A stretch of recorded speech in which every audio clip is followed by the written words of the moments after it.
दोस्तों नमस्कार, हार्दिक अभिनंदन आपका आपके अपने यूट्यूब चैनल एजीएस एजुकेशन में। दोस्तों अब तक हमने समास प्रकरण के अंतर्गत जो अव्ययी भाव समास, तत्पुरुष, क्रमधारय, द्विगु द्वंद्व समास की हमने चर्चा की है। दोस्तों आज हम संस्कृत व्याकरण के अंतर्गत जो समास पढ़ रहे हैं, तो समास के प्रकरण में आज हम लास्ट समास देखेंगे, बहुव्रीहि समास, जिसमें मैं आपके लिए महत्वपूर्ण उदाहरणों का संग्रह लेकर आया हूं, जो आपकी आने वाली सभी प्रतियोगी परीक्षाओं के लिए दोस्तों उपयोगी है।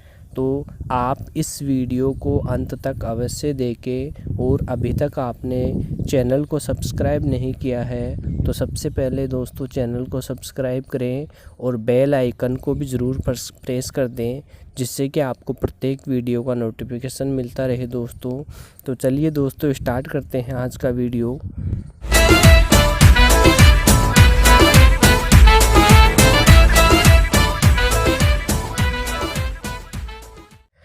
देखिए दोस्तों, आज हम बहुव्रीहि समास की चर्चा कर रहे हैं। बहुव्रीहि समास में से लगभग प्रतियोगी परीक्षाओं में एक एग्जाम्पल पूछ लिया जाता है दोस्तों, तो आप वीडियो को अंत तक देखते रहें दोस्तों। और मैंने इसमें महत्वपूर्ण एग्जाम्पल लिए हैं। तो चलिए दोस्तों स्टार्ट करते हैं आज का वीडियो। बहुव्रीहि समास। बहुव्रीहि समास में प्रायः अन्य पद के अर्थ की प्रधानता होती है, अतः इसे अन्य पदार्थ प्रधान समास कहा जाता है। दोस्तों बहुव्रीहि समास में अन्य पद के अर्थ की प्रधानता होती है, यानी पूर्व पद और उत्तर पद इसमें प्रधान नहीं होते हैं, अन्य पद के अर्थ की प्रधानता होती है, इसलिए इसे बहुव्रीहि समास कहा जाता है। इसलिए इसे अन्य पदार्थ प्रधान समास कहा जाता है दोस्तों। नेक्स्ट देखते हैं, इस समास में समस्त पद का लिंग अन्य पद के लिंग के अनुसार निर्धारित होता है। तो दोस्तों जो समस्त पद जो बनेगा वो समस्त पद का लिंग अन्य पद के लिंग के अनुसार निर्धारित होगा दोस्तों। इन दोनों बातों को याद रखना है आपको। यहाँ से भी प्रश्न बन जाता है कि अन्य पदार्थ प्रधान समासक है, तो बहुव्रीहि समास अन्य पद की प्रधानता होती है बहुव्रीहि समास में, और समस्त पद का जो लिंग होता है वो अन्य पद के लिंग के अनुसार निर्धारित होता है दोस्तों। नेक्स्ट देखते हैं,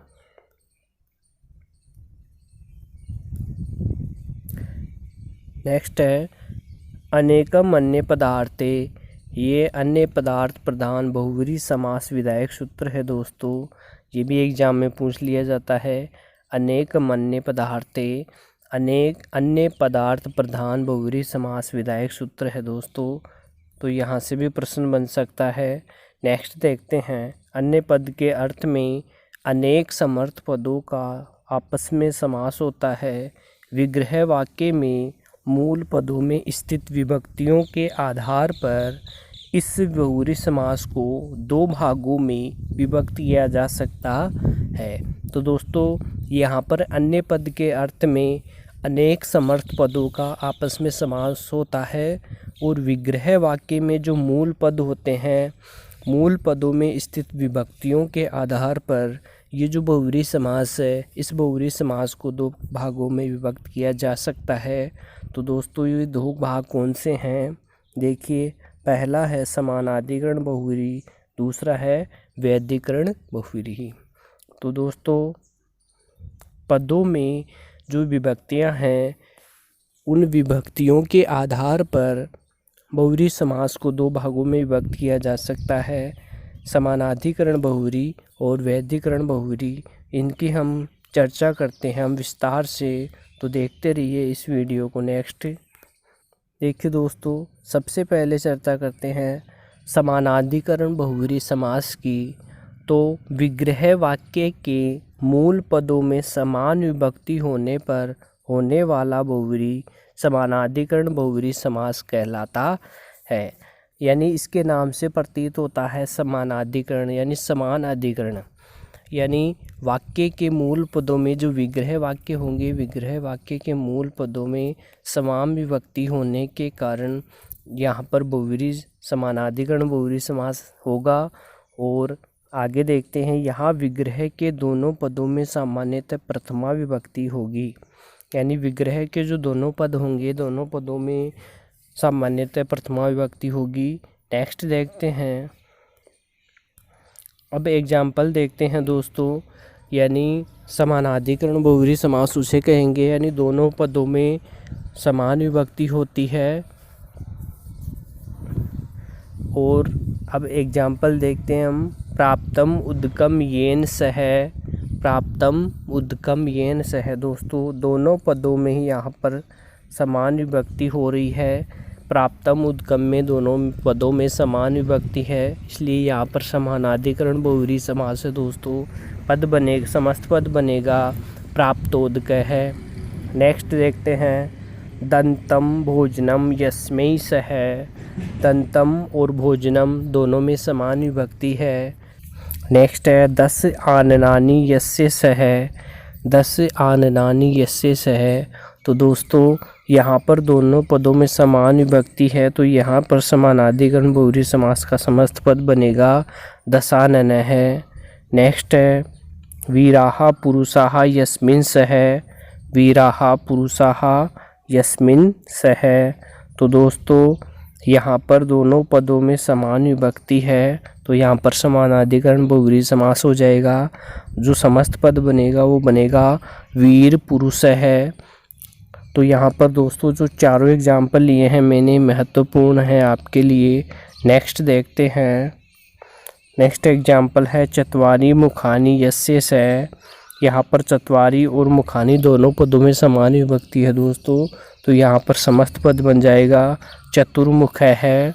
प्रथमा विभक्ति में रूप बन रहा है यहाँ पर। तो दोस्तों ये सभी एग्जाम्पल आपके लिए महत्वपूर्ण है।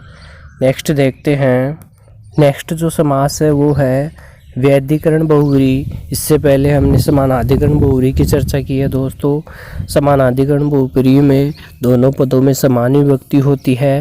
वैयाधिकरण बहुव्रीहि समास देखते हैं, विग्रह वाक्य के मूल पदों में अलग अलग विभक्ति होने पर होने वाला बहुव्रीहि समास वैयाधिकरण बहुव्रीहि समास कहलाता है। तो दोस्तों देखिए, विग्रह वाक्य के जो मूल पद होंगे, मूल पदों में अलग अलग विभक्तियां होंगी।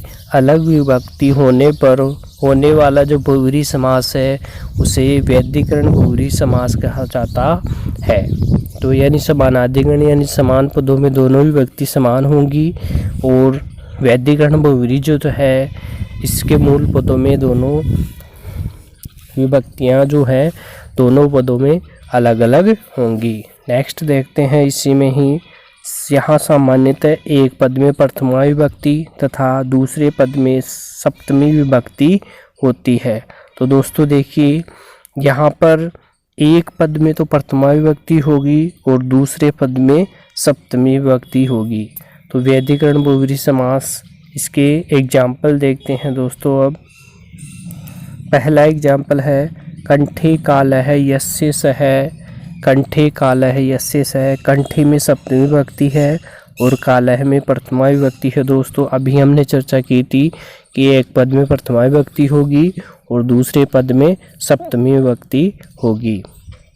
तो दोस्तों यहाँ पर यस्य सह का उच्चारण हो रहा है। यस्य सह बहुव्रीहि समास में होता है, वैयाधिकरण बहुव्रीहि समास में आता है। तो दोस्तों यहाँ पर कंठे कालः यस्य सह, तो समस्त पद बनेगा कंठे कालः। नेक्स्ट है, शेखरे चंद्र यस्य सह। तो यहाँ पर सप्तमी विभक्ति है और चंद्रः में प्रथमा विभक्ति है, तो यहाँ पर पद बनेगा चंद्रशेखरः। नेक्स्ट देखते हैं, चक्रपाणौ यस्य सह। तो यहाँ पर चक्रम जो चक्र है यहाँ पे प्रथमा विभक्ति है, पाणौ में सप्तमी विभक्ति है, तो यहाँ पर पद समस्त पद बनेगा दोस्तों चक्रपाणी। नेक्स्ट देखते हैं, धनुः पाणौ यस्य सह। धनुः में प्रथमा विभक्ति है, पाणौ में सप्तमी विभक्ति है दोस्तों, तो यहाँ पर जो समस्त पद बनेगा वो बनेगा धनुष पाणी। तो दोस्तों ये सभी एग्जाम्पल आपके लिए महत्वपूर्ण है तो ये था दोस्तों वैयाधिकरण बहुब्री। नेक्स्ट देखते हैं।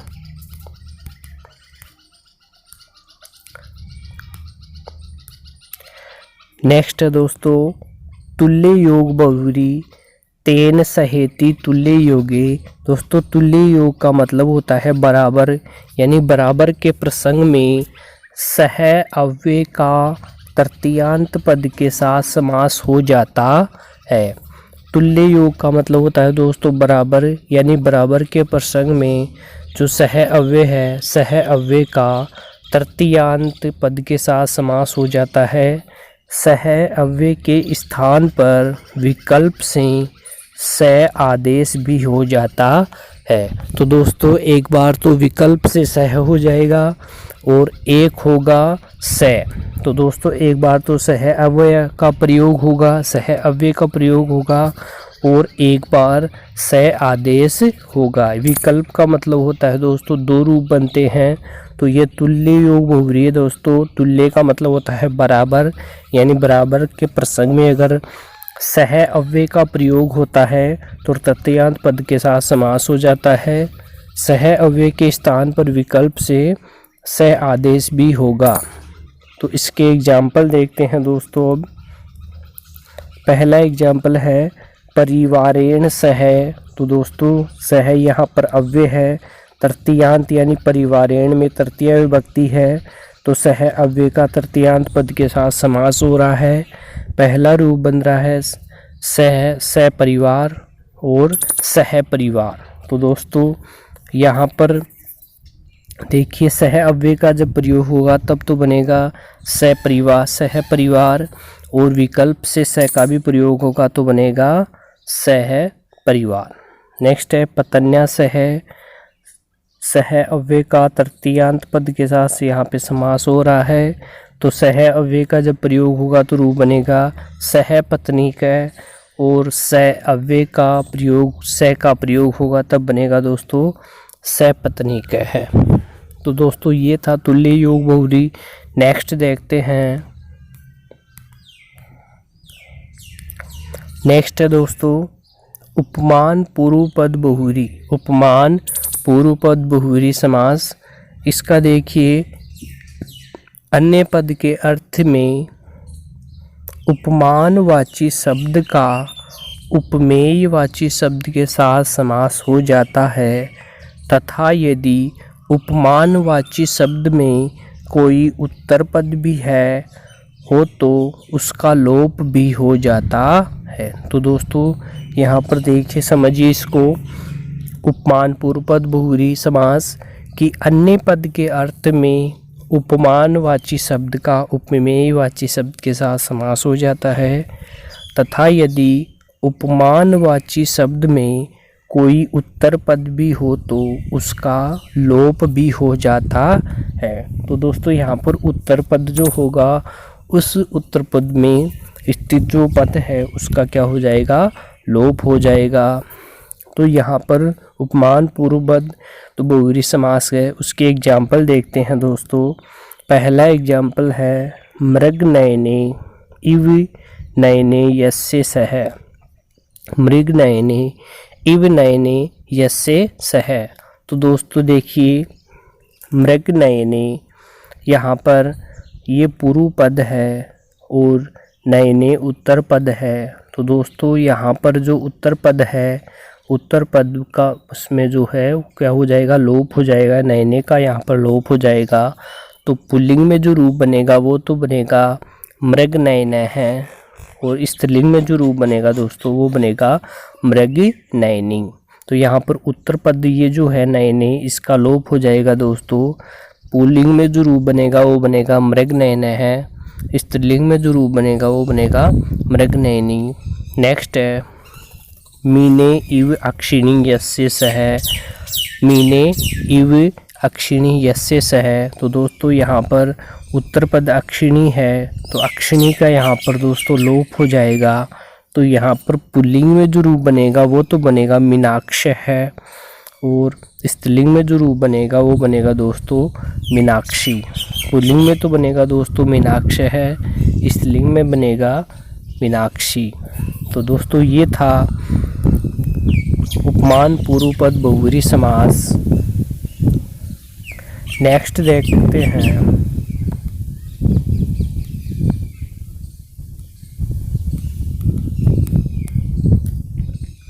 नेक्स्ट है दोस्तों व्यतिहार बहुव्रीहि समास। व्यतिहार बहुव्रीहि समास तत्र तेनेदमिति स्वरूपे, तत्र तेनेदमिति स्वरूपे यानी इदम युद्धम प्रवृत्तम, इदम युद्धम प्रवृत्तम इस अर्थ में समान रूप वाले तृतीयांत या सप्तम्यंत पदों का समास हो जाता है।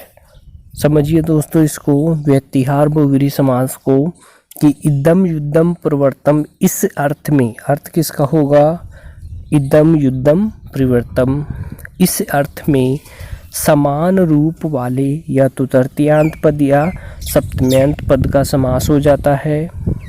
इस अर्थ में समास कार्य होने पर पूर्व पद के अंत में स्थित स्वर को दीर्घ आदेश हो जाता है। तो दोस्तों यहाँ पर समास कार्य होने पर जो पूर्व पद में स्थित स्वर होगा, पूर्व पद में स्थित जो स्वर है उस स्वर को क्या हो जाएगा, दीर्घ आदेश हो जाएगा दोस्तों। तो इसके एग्जाम्पल देखते हैं।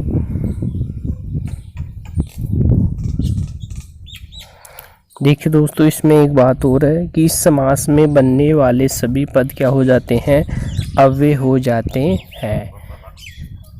यानी व्यतिहार बहुव्रीहि समास में जो भी पद बनेंगे वो क्या हो जाएंगे दोस्तों, अव्यय हो जाते हैं। पहला उदाहरण देखते हैं इसमें, केसेषु केसेषु च गृहीत्वा इदम युद्धम प्रवृत्तम।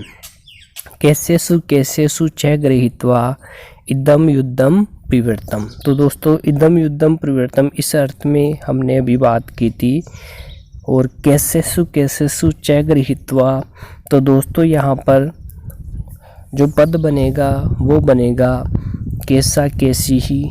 क्या बनेगा दोस्तों, केसा केसी।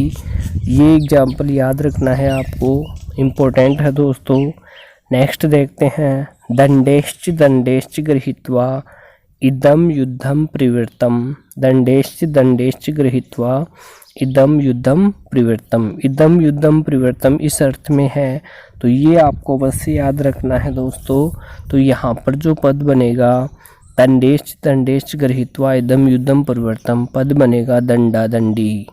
क्या बनेगा दोस्तों, दंडा दंडी।